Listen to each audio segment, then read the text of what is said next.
Martin? The red light's on, so it's go time. This is when all the pressure starts to set in. How you feeling? I'm very good. I'm very relaxed. Very good. Okay, cool. Well, let's do a quick sound check for my listeners here. What did you have for breakfast this morning? I had my favorite, my kids call it the dad cereal, but it's a Special K. It's called here in Sweden, but it's just one of those not too sugary ones, but okay.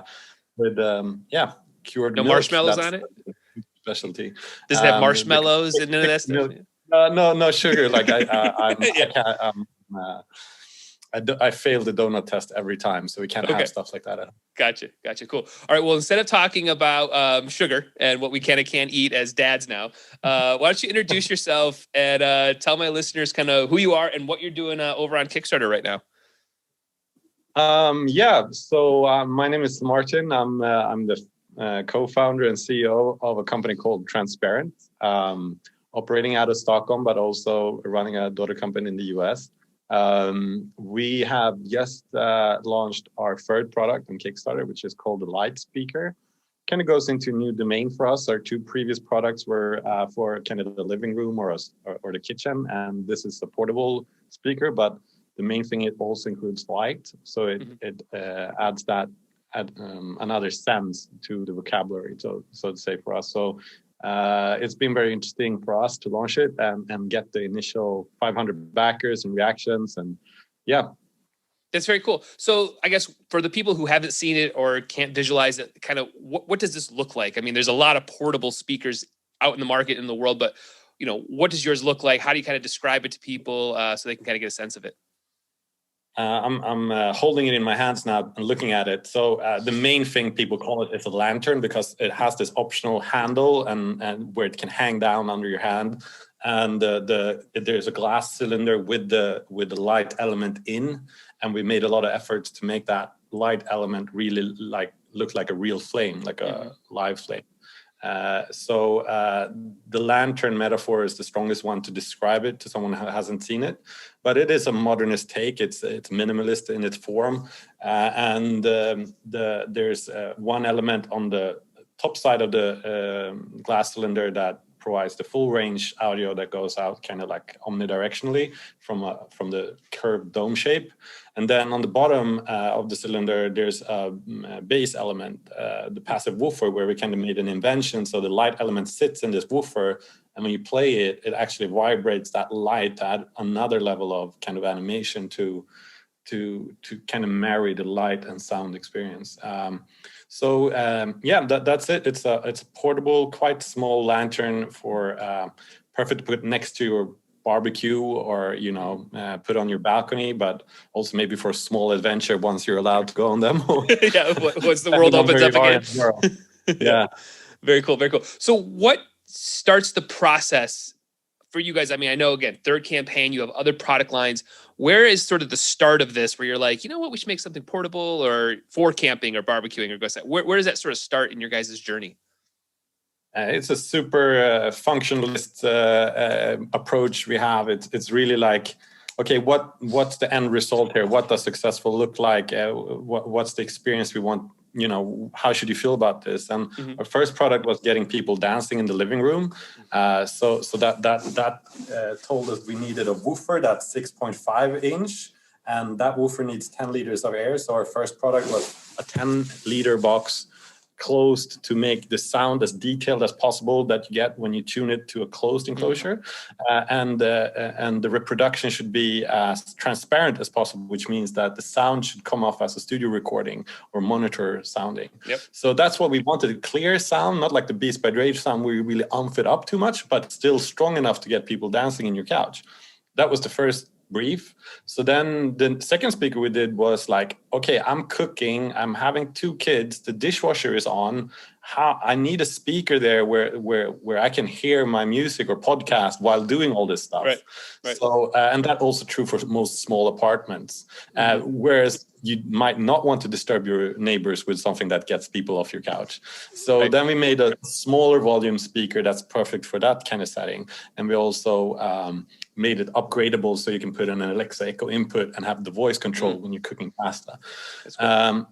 And the third one we made now, it's really like the remaining use cases around the house to me is the bathroom.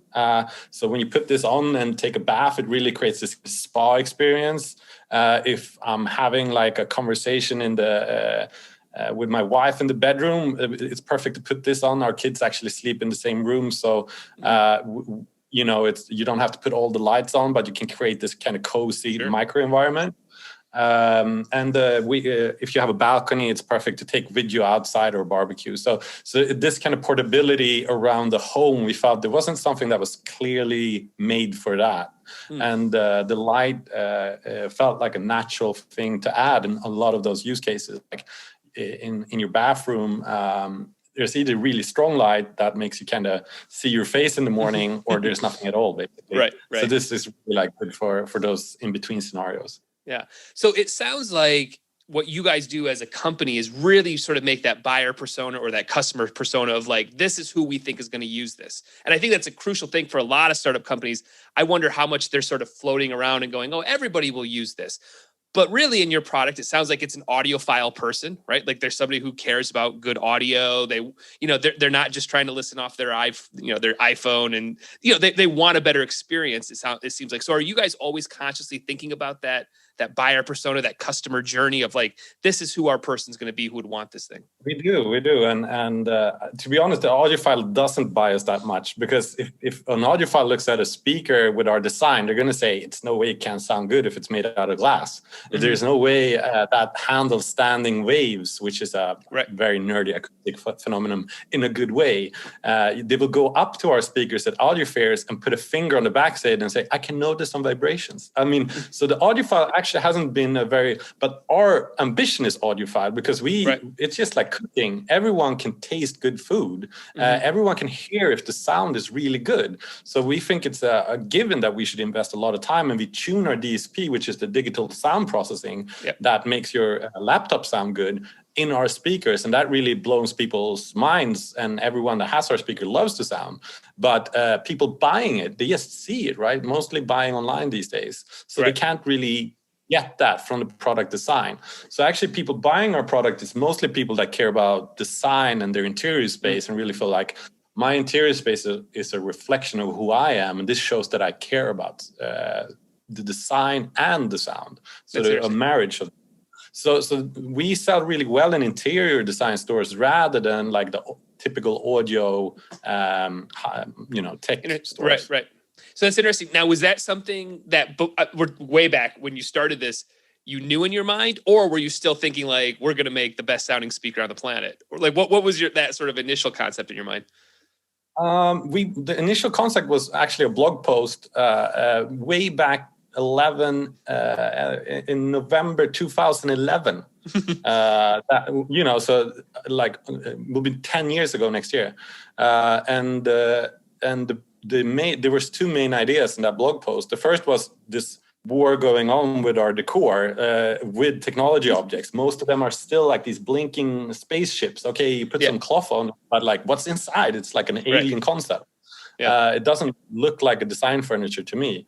So that was one part that we felt was kind of missing in the equation. The second one was sustainability. So it's like, why are these so planned for obsolescence? Meaning like, we know it's going to be replaced in 2 years. It's better just be $100, because then I know I can buy a new one in 3 years. Why wouldn't the investment be more like a few $100 and it will last a lifetime? You know, how can we make electronic products be like design furniture in that sense? Longevity and modularity and repairability. So those two concepts were the key concepts. And I think we had quite a IKEA approach to do it for a lot of people when we did our first Kickstarter. So our retail price was way lower. We had very little experience of manufacturing products for ourselves.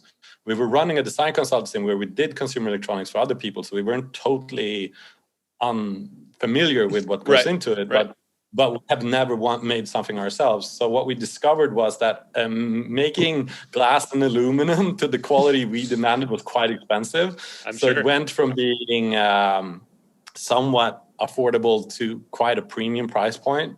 And that's something that we are still, struggling a little bit with because we want to make our products accessible for a lot of people. Right. So next year we will actually pilot a rental program where it's more like a service, so you can get a student could afford to buy our products on a monthly basis. So we're still our goal is not to make some we don't want to make sustainability something for the rich. We want to make product that could go into anyone's life, but reality is what it is, and as long as we can't make an even more efficient production and circular production, our price point will end up being quite premium by those kind of quality choices. Yeah, that's interesting. I just read a fascinating article on how bad the original AirPods are for the environment, that they are all dying after like X amount of battery charges, that like they drop, you used to be able to wear them for 3 hours a day. Now it's like 1 hour a day and you got to recharge them. And at some point you just get tired of them and you throw them out because, it's $149. And I'm like, what's going on, Apple? Like, and I know what they're talking about because my other ones, I was like, these things suck, man. They're already dead, like they're now not a good product after 2 years of having them, and we're just going to throw them away in the garbage. And that sucks. The time for repairability is something where I really like. It's the number one critique to them, and I mean, yes, if their AirPods was a startup, it would be one of the world's largest startups. So they're more like a country state at this moment. Like they're buying aluminum mines in Australia. You can't judge them as a fellow company, right? But like it is a true disappointment for me. They launched their new headphones recently, and yeah, I saw that too. They're not made by recycled aluminum, even if they can do it, and they don't have replaceable batteries, even if there's 2 different batteries in each air cup. Yeah. That to me is unethical. And I mean, how could you be at that scale and not make those moves when you can't make them?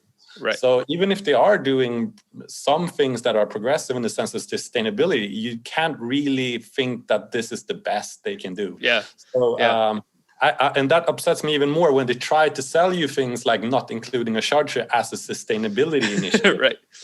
So I think they're really they're lacking leadership in some of those points. Yeah, I agree. It's been an interesting watching them for the last 3 or 4 years. So how do you guys just keep walking that fine line though between sustainability, great design, still giving a great product, not cutting a corner, because it's a tough thing. And one of the things I thought was great on your Kickstarter is I see a lot of campaigns who emphasize too much on the sustainability, right? Like it's like the whole campaign is about how we're saving the oceans, and then the product is buried in the bottom. So it's like, well, what am I buying? But you guys don't do that, but you still have it a part of your mission. And I think that that's an interesting fine line that you guys walked, and just walk me through like those conversations, how you were talking about it with your team, and how do you express that to the public? Yeah, I think it becomes most powerful when it's part of the brand. We're called transparent, and we want that to be a persona in a sense that people actually trust us to be transparent as a company in terms of how we communicate, that we're eye level with people. That's part of our DNA from coming from Kickstarter, that you provide these kind of very transparent updates on production problems that you never hear from any other company, because that's like in the secret closet of problems that you don't want to talk about. So I think that generates a platform for a much truer relationship where we can be honest about challenges, because there are millions of challenges into getting to a 1.3 degree goal of not burning up the planet, and also like creating circular business models. Those are super challenging tasks from where we are today and how society is set up. So I think that creates the first point. Like, okay, let's look at these problems together in transparency. Like that. Then we can have a dialogue, and then being honest about the challenges that we're facing. For us, the number one thing that I think people understand that we're doing and that makes it accessible is that the number one thing from consumer electronics to reduce the environmental footprint, in a sense, saving precious resources, is extending the lifetime. So it's very clear what we've done there. We invested in materials that will last and that are recyclable and we do the actual industrial design in the sense that it's modular and upgradable. So all those things checks a lot of boxes where it enables a product that could potentially last forever, but at least hopefully will last as long as it should in your life. Right. So that has been our number one thing, and it correlates with the number one thing we can do as an electronics brand.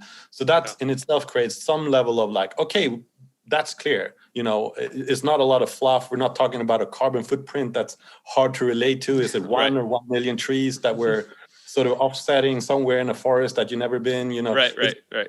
Tricky stuff. So then the next level for us is now, okay, we've done that. And I think people do trust that we're on that journey, and that it's clear. The next step is actually getting to a circular business model where it's like, how well do we take care of, and we're still generating electronic trash at the end of the line of that use cycle. How well are we taking care of our footprint? And are we doing that in a business model that's actually circular and sustainable, both from a people, planet, profit perspective? We, at the end of the day, cannot run an operation if we don't pay our staff decent salaries. So that profit aspect cannot be completely forgotten either. And to circle back to how Kickstarter campaigns deal with these issues, I think it's tricky. For example, with our second product, the small transparent speaker, we made a kind of a big effort on talking about the big pile of consumer electronic trash being dumped and not being handled, and we just felt that's not a good purchasing experience. At the end of the day, you're looking at a speaker to create happiness in your life, if we spend 80% of our time talking to you about not making you happy about the state of the planet, it's really tricky to create a good relationship together. It's like a bad date. Like, okay, I hear that you care about this, but I kind of want to talk about something else as well, apart from the environment. Like, how are you? I think it's tricky to deal with as a brand. I think we've done it in a way where it makes sense in terms of really aligning our company vision. Being the first circular tech brand is our vision, and I'm not sure we're going to be there, but it shows you that we want to be the Patagonia of consumer electronics, that we really talk about it as founders, as the people who make decisions in this company. So it's on the forefront of our thinking.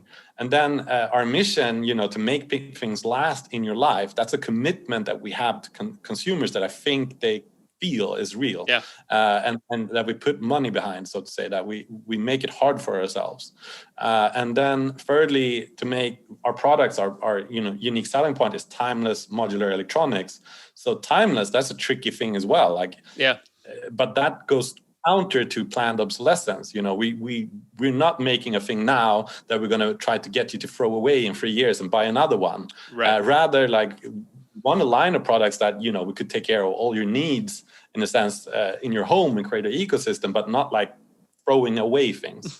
So and then modular, that I talked on that point, and electronics, that's what we do. So but it's good to create that level of clarity. Then you take away a lot of the stuff. So I actually talked about these topics specifically with Kickstarter running our campaigns, that they as a platform need to make these things more included somehow in the general base, just like risk and rewards. Like, how is this project actually? And I've been part of putting that last category of questions now in the bottom of each tech and design project that asks those general questions that everyone should talk about. And how will this be shipped? How will this be manufactured? What are you doing, etc. So now those questions are there, and I think it's great, because now that's more like the contract that only like a very percentage of the world will read. But those who care, they can actually start comparing projects and getting this kind of benchmark sustainability, which we should expect from everyone going.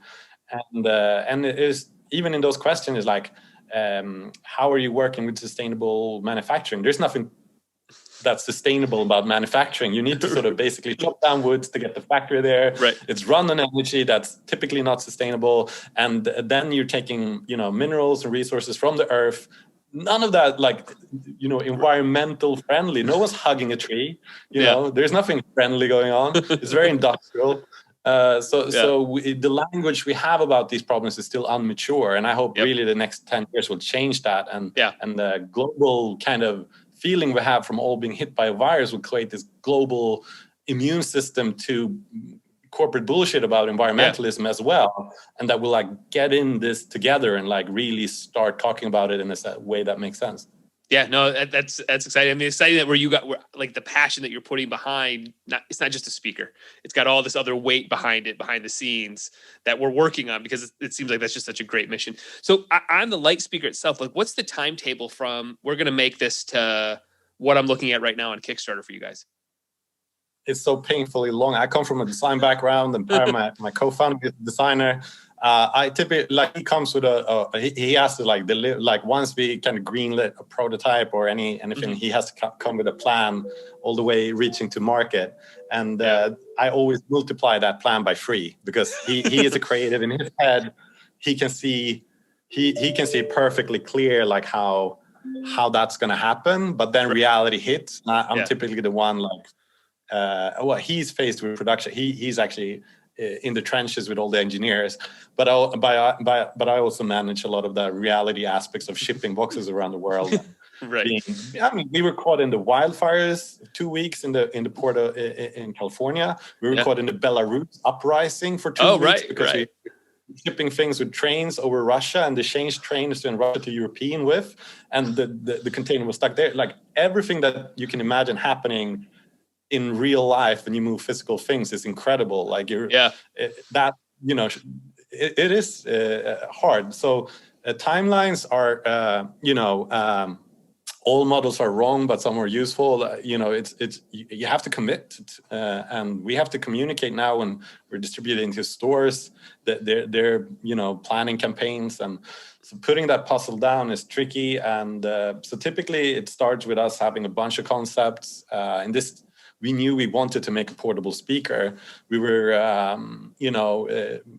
unsure. We made concepts that were included glass, and it's kind of a signature thing. And this one just got this quite strong DNA of the lantern. It's an object that we know hangs around for decades in the Swedish archipelago. People have an emotional relationship to that product, which enhances the probability of people keeping it for a lifetime. So it felt like a pretty strong metaphor, but then we didn't want to make a lantern copy. So actually it comes with the handle unassembled, because it's more likely in how people are living that it will be quite stationary, that people will put it in that spot where they listen most often, and they won't use the portability. It's interesting, like, you find things out by prototyping. And I think in the case of this product, it was probably like from a bunch of concepts to when we had the light. I had the eureka moment of calling it the light speaker. It's a very strong and clear name. We tried to tell it like this. So from that eureka moment to where we are today, it's probably 1.5 years, and it's probably 2 years, and we initiated concepting. Yeah. Over that period, what would you think what would be the thing that was keeping you guys up at night the most? Like, as you're going through this process, you're making prototypes, you're going through it all. What are you just like, man, we really got to make sure we get this part right? To be honest, from my end, it's the quality, cost, and time kind of equation. So there's always like so much you can do in a product, and at some point you have to sort of spec it down and not do everything. Right. So getting we're so ambitious when it comes to design. So we're doing a lot of things behind the scenes, like the tooling for the aluminum now, and the dome thing. It's tricky, and we're it's something that Apple can tackle with unlimited resources. But we, being a 5-people team, it's those are the main, like, what battles are we winning with this product, and what are we leaving as not prioritized, and then really sticking your guns to that, because it does demand a very strong commitment from us to actually get it into reality. That's cool. So how much are you using, like, the crowd in that process? I mean, you've done obviously crowdfunding is a part of your ecosystem as well. Are you using the crowd to sort of push, go with this type of handle, not that handle, or this color, not that color. Are you using that at all with surveys or anything like that? Yeah, we are.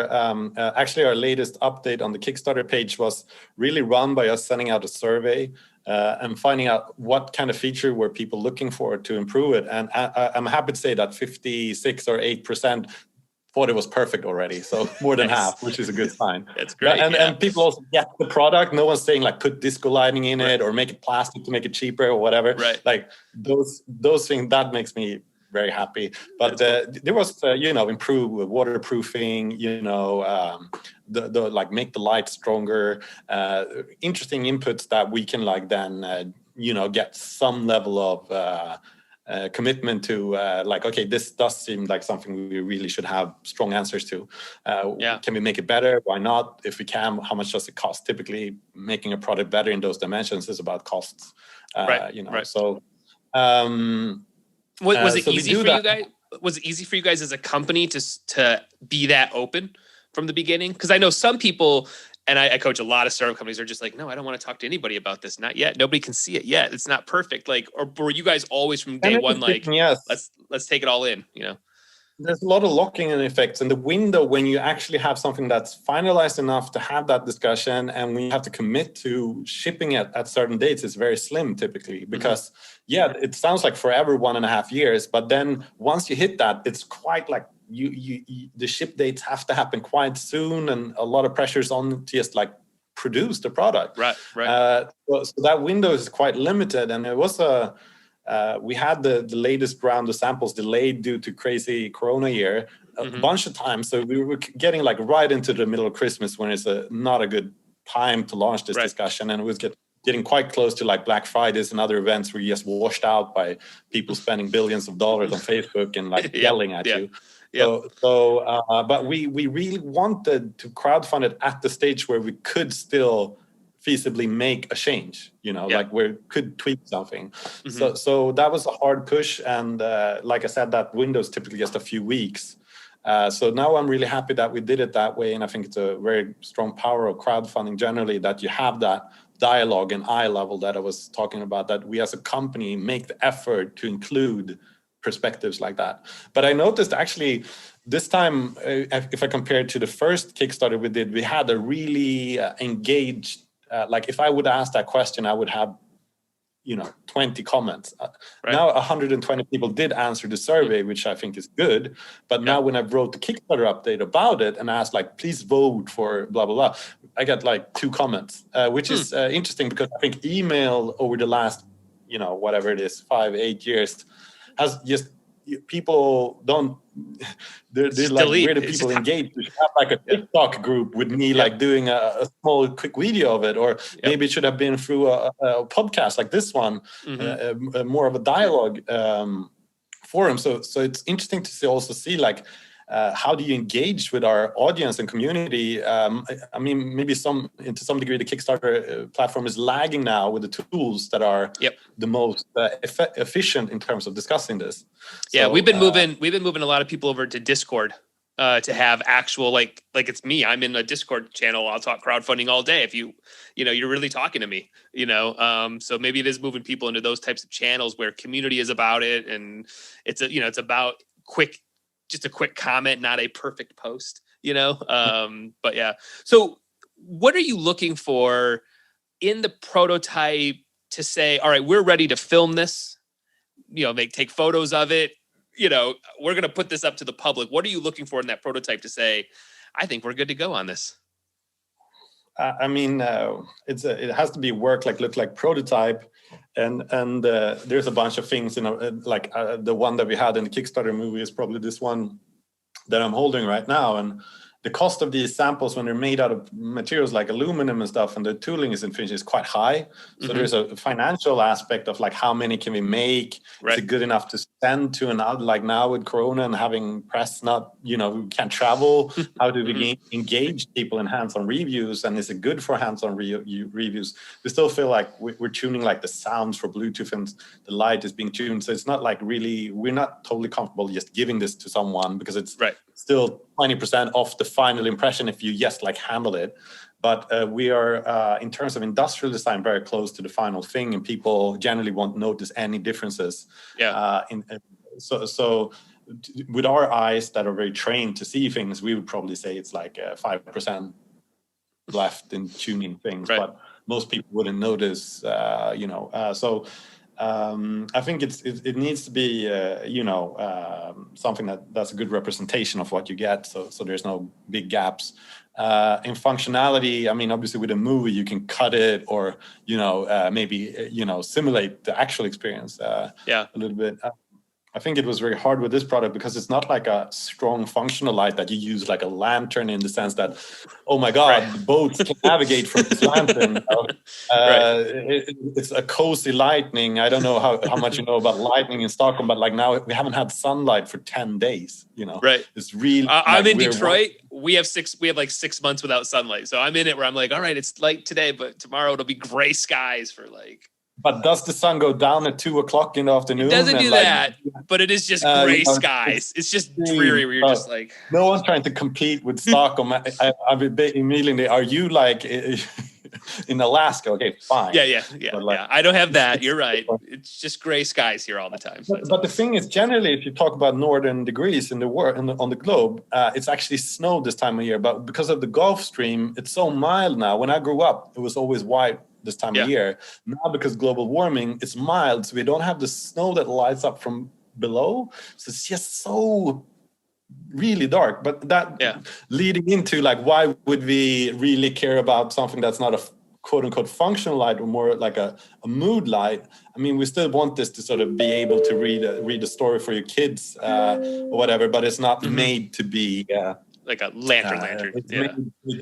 We have a Swedish word called mysbelysning, which I think we're one of the highest, candle purchasers per capita in the world, because we put these warm candles, and it's quite unique to the Nordic culture, and how we use that, and we want to export that feeling in this product. So it's one of those tricky things to communicate in a video, because like.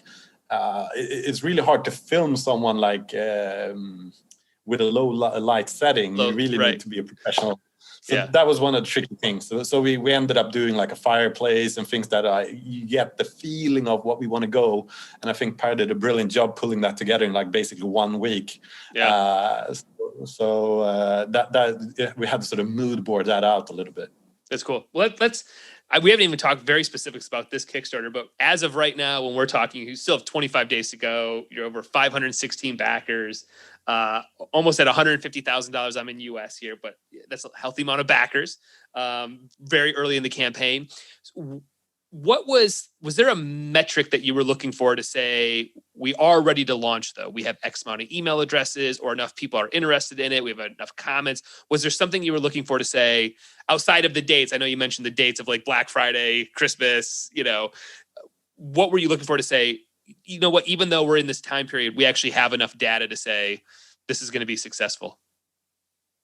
Yeah, I mean, after running 2 campaigns, you get asked these kind of questions a lot as well from other people thinking about crowdfunding. And, my number one thing is like, how big is your pre-campaign community, and what's your expected conversion rate from that community? That needs to kind of fully fund you the first day for the mechanics of a campaign to work as good as possible. That's what I've seen from every campaign that I've been involved with. And the conversion rate, I mean, we have 14,000 Instagram followers and similar amount email list. To my expectations, to get to 500 backers from that would be feasible. And then we did a quite big push to get media talking about it, getting it in the hands of some key media, to have some additional push there. And also I have good relationships with Kickstarter. So I talked to the leads at Kickstarter about the projects pre-launch. Those 3 aspects I think are crucial to build the momentum you need to get people excited. To be honest, the conversion rate from our own following that has been pretty strong running previous campaigns was lower than expected, I would say. The conversion rate from press was lower than expected, I would say. The conversion actually from my engagement on people on LinkedIn was a bit higher. That was but because I never used that as a kind of channel to talk about these things. the thing that made the biggest difference was how well we were promoted by Kickstarter, in the sense that we were featured in their newsletters and stuff like that. That's cool. That kind of saved the lack we got from what we were planning from our own efforts. It was kind of balanced from that worked better than previous campaigns. That's cool. That's cool. So all in all, we were pretty much hitting, like, to me, a goal was 500 actually, because that's typically like the smallest MOQ of a product that you can get. I think with Lightspeaker, our MOQ is probably higher, so we still have to sort of fill out the gap to 1,000 or whatever with other things to actually have a real business case with production.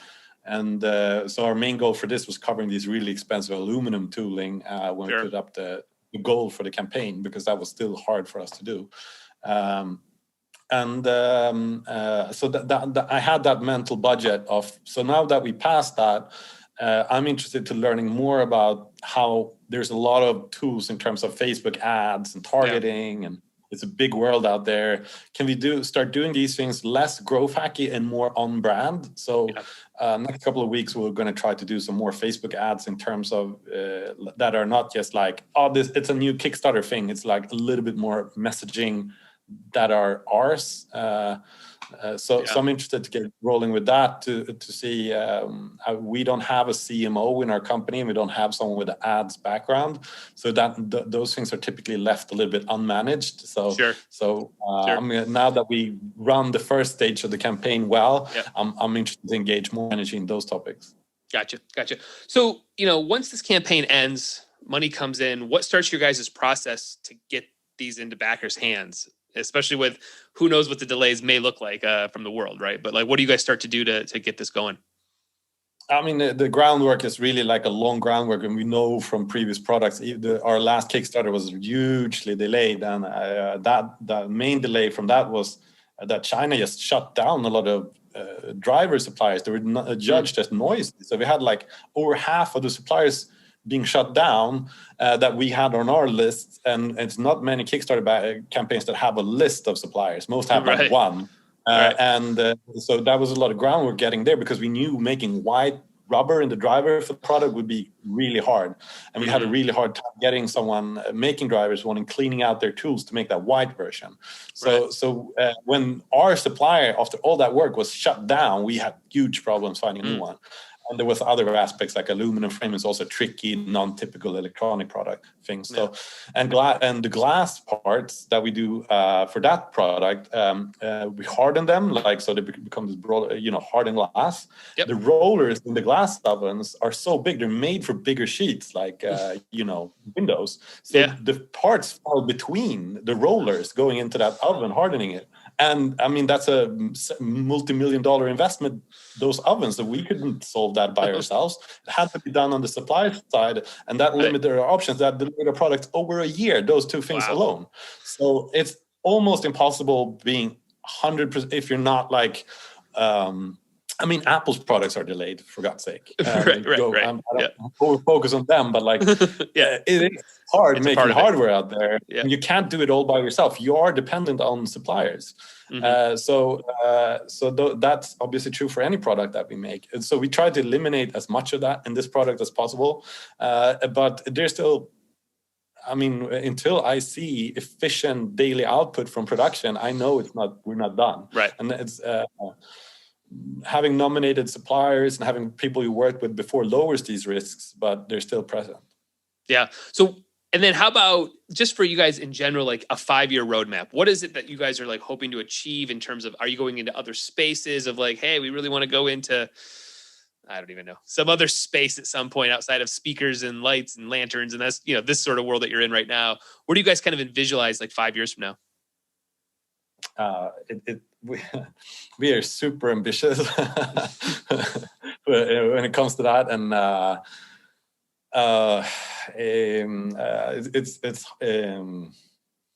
I think one thing we will really focus on next year is circular services that I was touching on. Like really like just proving to people that apart from making products that last a lifetime, that we're actually here to support that business model in a much more clear sense. Right. So that's a big topic for next year. You're going to see more speaker products from us for sure. There's more speakers that we feel that we need to do before we have this kind of iconic permanent collection that we're going for. But apart from that, we are really interested in looking and expanding to not just doing sound. So I can't go really into any details there, but we don't need details.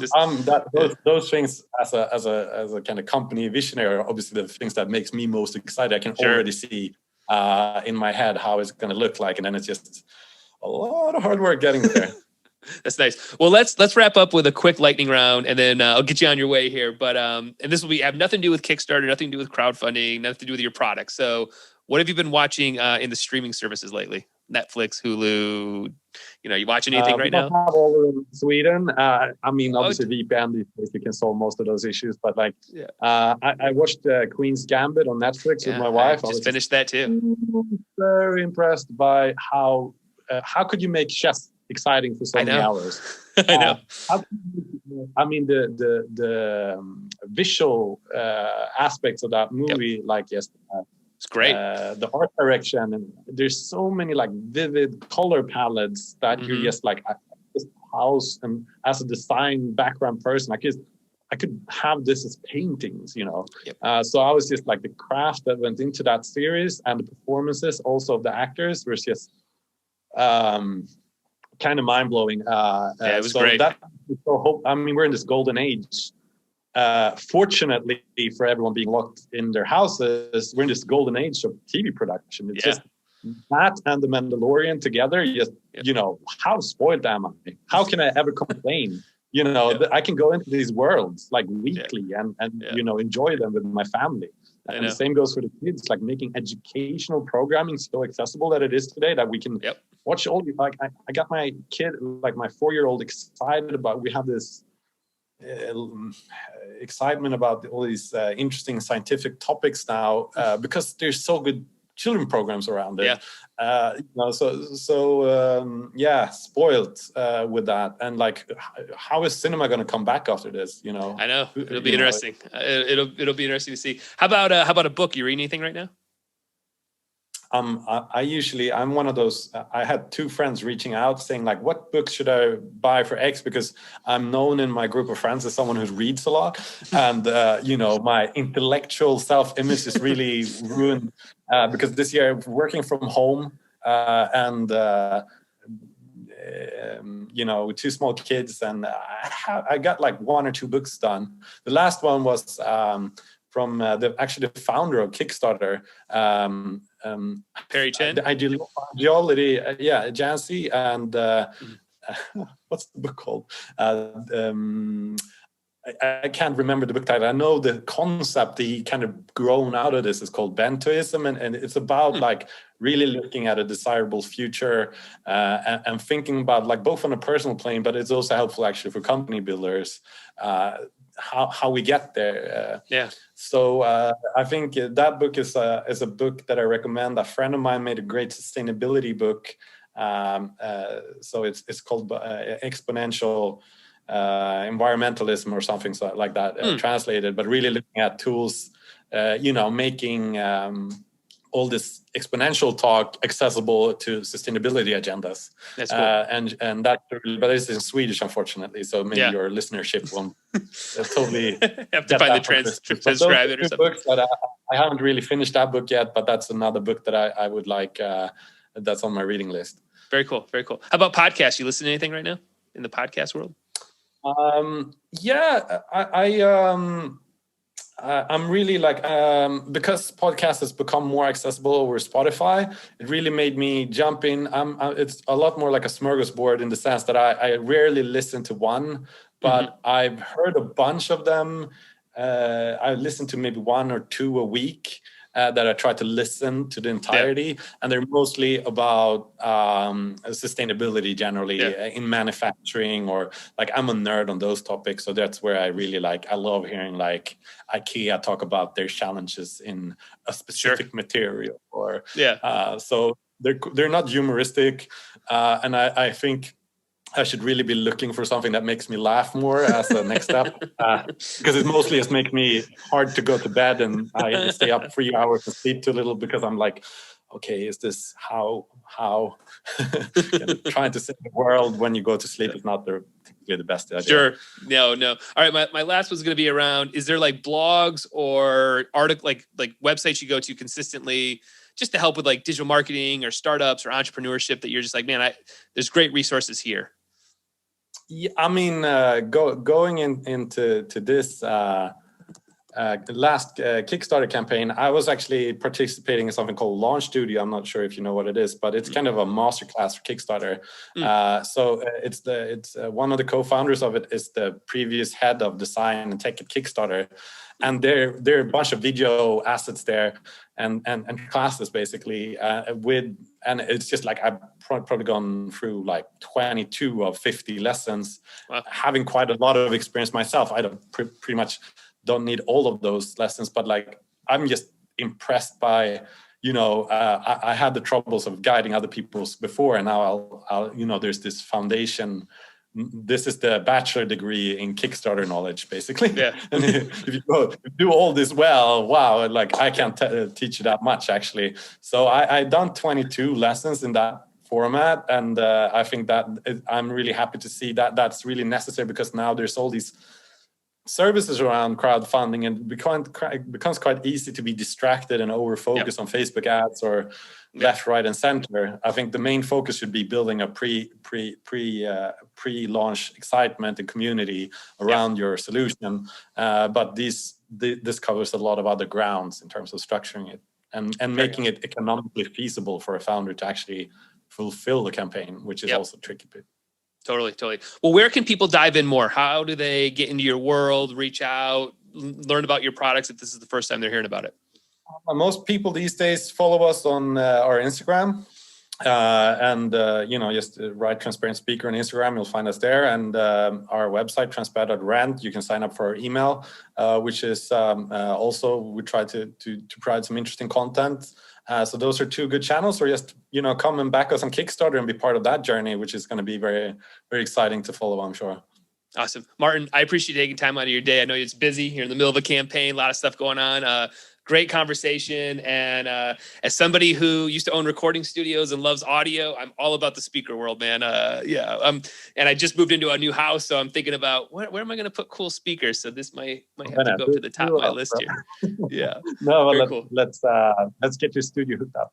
Yeah, all right. Definitely. Well, thank you for taking the time to talk to me, and it was great talking to you today. Awesome. I appreciate it. Thanks so much for your time. All the best.